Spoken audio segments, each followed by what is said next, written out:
Կենտրոնական ընտրական հանձնաժողովն ամփոփել է 1907 տեղամասերի արդյունքները։ Հանձնաժողովը հրապարակել է քվեարկության ներկայ մասնակիցների թիվը 1,377,003 քվեաթերթիկ։ Նախնական տվյալներով առաջատար է քաղաքացիական պայմանագիր կուսակցությունը, որը ստացել է ձայների 50,15%, Ուժեղ Հայաստան դաշինքը ստացել է 23,3%, իսկ Հայաստան դաշինքը 9,83%։ Մնացած ուժերի արդյունքները չեն գերազանցում 2%։ Քվեների հաշվարկը շարունակվում է, իսկ Կենտրոնական ընտրական հանձնաժողովը շարունակում է հրապարակել ընտրությունների նախնական արդյունքները։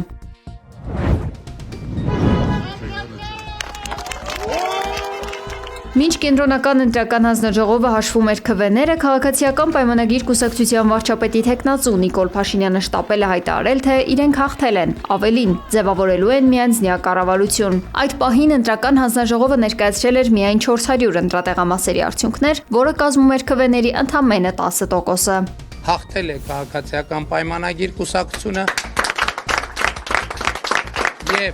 եւ քաղաքացիական պայմանագիր կուսակցությունը միանձնյա կձևավորի կառավարություն։ Մրցակցության առաջատար հաջորդ ուժի Ուժեղ Հայաստան դաշինքի վարչապետի թեկնածու Սամվել Կարապետյանն էլ է մամուլի ասուլիս հրավիրել գիշերը եւ հակադարձել Փաշինյանին, նշելով, որ քաղաքացիական պայմանագիրը խայտառակ պարտություն է կրում։ Վստահ եղեք,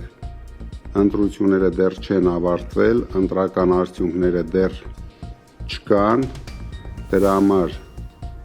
մի անհանգստացեք, ինքը իրենք չեն ունենալու իրենց ուզած հաղթանակը, որովհետև դուք նույնիսկ իրենց հարցազրույցից, իրենց դեմքերի արտահայտություններից արդեն կռահեցիք, որ իրենց գործերը լավ չեն գնում։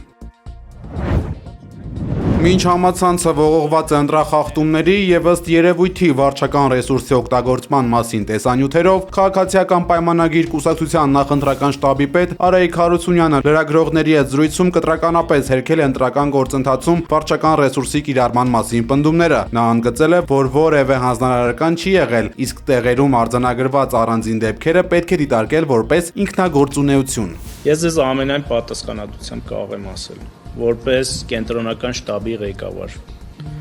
Ես նոյեմբեր ամսից շտաբի ղեկավարն եմ։ Կես բառ հանձնարարական վարչական ռեսուրսի կիրառման վերաբերյալ կենտրոնական շտաբում չի եղել։ Կենտրոնական շտաբի ղեկավարի տեղակալը Տկեն նախարարն է։ Կես բառ, կես հանձնարարական իր կողմից այս առումով չի եղել։ Կենտրոնական ընտրական հանձնաժողովի նախագահի մամուլի քարտուղարը անդրադարձել է համացանցում տարածված ընտրախախտումներին։ Սեդա Ղուկասյանը վստահեցրել է, որ ընտրությունների համար տպագրված ծրագրերը համապատասխանում են սահմանված չափանիշներին եւ թափանցիկ չեն։ Ղուկասյանը խոսել է նաեւ ինքնուրույն քվեարկել չկարողացող քաղաքացիների մասին ու նշել, որ նրանց կարող են օգնել բացի դիտորդներից, հանձնաժողովի անդամներից կամ վստահված անձանցից ցանկացած մեկը։ Իրական օրենսգրքի կարգավորումների համաձայն իրեն կարող է օգնել ցանկացած այլ անձ, բացի այդ նիստին ներկա գտնվելու իրավունք ունեցող անձանցից։ Պատկերավոր ասած, այն բոլոր քաղաքացիները, ովքեր գտնվում են տեղամասում եւ ունեն նիստին ներկա գտնվելու վկայական բեյջ, չեն կարող որևէ կերպ օգնել ընտրողին իրացնել իր իրավունքը։ Ընտրողին կարող է օգնել նաև իր ընտանիքի անդամը։ Կենտրոնական ընտրական հանձնաժողովից հիշեցրել են, որ ԶԼՄ-ների, դիտորդների եւ վստահված անձանց համար ազատ է տեսա եւ լուսանկարահանման իրավունքը, սակայն խստիվ արգելվում է քվեարկության գաղտնիությունը խախտող գործողությունները, սարքի տպած կտրոնների, ստորագրված ցուցակների եւ խցիկների նկարահանումը։ Ղուկասյանը հիշեցրել է նաեւ հագուստին վերաբերող սահմանափակումները։ Հանձնաժողովի անդամները, դիտորդները եւ ԶԼՄ ներկայացուցիչները չպետք է կրեն քաղաքական ուժերի հետ ասոցացվող նշաններ։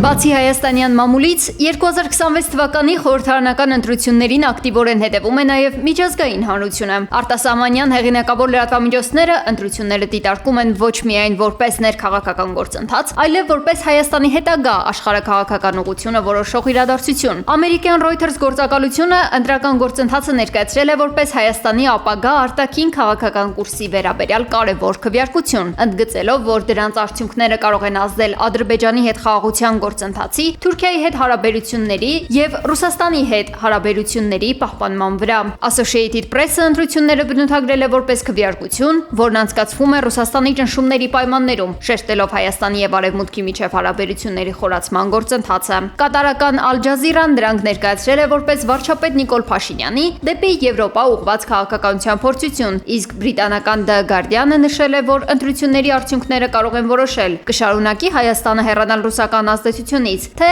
կվերադառնա ավելի սերտ համագործակցության Մոսկվայի հետ։ Ֆրանսիական Le Monde-ն էլ այս ամենը ներկայացրել է որպես Հայաստանի ապագայի եւ տարածաշրջանային խաղաղության համար կարևոր իրադարձություն։ Միաժամանակ մի շարք միջազգային լրատվամիջոցներ անդրադարձել են նաեւ ընդդիմադիր գործիչների նկատմամբ հարուցված քրեական գործերին ընտրական շրջանում, նշելով, որ ընդդիմությունը դրան գնահատում է որպես քաղաքական շարժառիթներով պայմանավորված քայլեր։ Հայաստանյան ընտրություններին հատուկ անդրադարձ է եղել նաև Թուրքիայից։ Թուրքական մամուլից հայտնի պարբերականներ Daily Sabah-ը, Turkish Minute-ը եւ Turkey Resap-ը նշել են, որ քվեարկության արդյունքները կարող են ազդեցություն ունենալ հայ-թուրքական հարաբերությունների կարգավորման, սահմանների հնարավոր բացման վրա։ Հատկանշական է, որ թուրքական մամուլը այս ամենը դիտարկում է նաև Ադրբեջանի հետ խաղաղության գործընթացի համատեքստում։ Ընտրություններին վերաբերող միջազգային հրապարակումների շարքում հատուկ տեղ են գտել նաև արտաքին միջամտության վերաբերյալ պնդումներ։ Մասնավորապես Երկրամաս պարբերականը հրապարակել է հոդված, որտեղ պնդում է, թե ֆրանսիական հետախուզական ծառայություններն աջակցում են Հայաստանի իշխանություններին Նիկոլ Փաշինյանի հասցեին հնչող քննադատությունը սահմանափակելու հարցում։ Գիշերը իրանական հրթիռները հարվածել են Իսրայելին։ Հարձակումը սկսվել է անսպասելի։ 15 րոպեում Իրանն արձակել է շուրջ 11 հրթիռ։